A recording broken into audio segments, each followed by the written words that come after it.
There's no organ more memorable than your heart. It's the subject of countless songs, books, poems. It even has its own holiday dedicated to it. But did you know your heart can survive without you? But how long?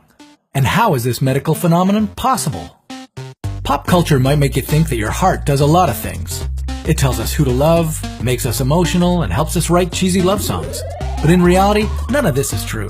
Your heart doesn't think. It's just a muscle that pumps blood to keep you alive.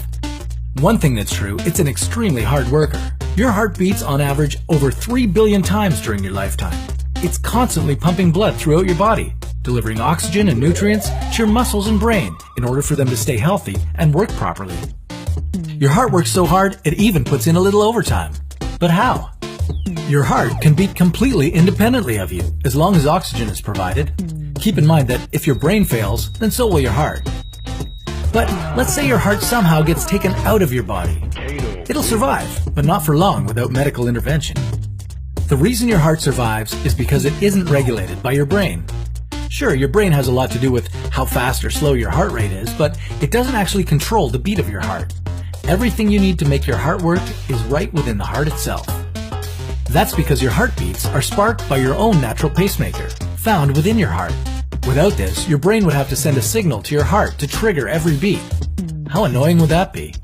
Instead, electrical impulses in your heart are triggered by the sinoatrial node, or the SA node.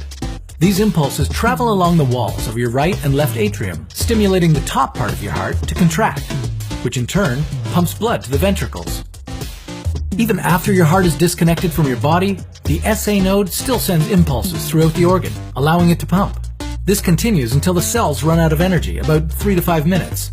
But don't worry, if your heart ever does escape your body, it'll most likely be due to a transplant. With the help of some doctors and an icebox, your heart can survive outside of your body for up to 4 hours. Primarily because it gets fed nutrients, and because the cold temperature keeps it from beating and from wasting energy.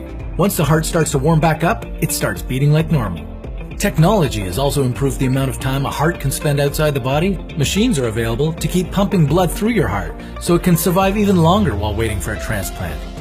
Even though our heart really doesn't need us, we certainly need it. It may not be an essential factor in you writing the next great love ballad, but without it, you wouldn't be able to make the music in the first place. Did you know a turtle's heart is able to beat for over 2 hours after death? How creepy would it be if human hearts did that?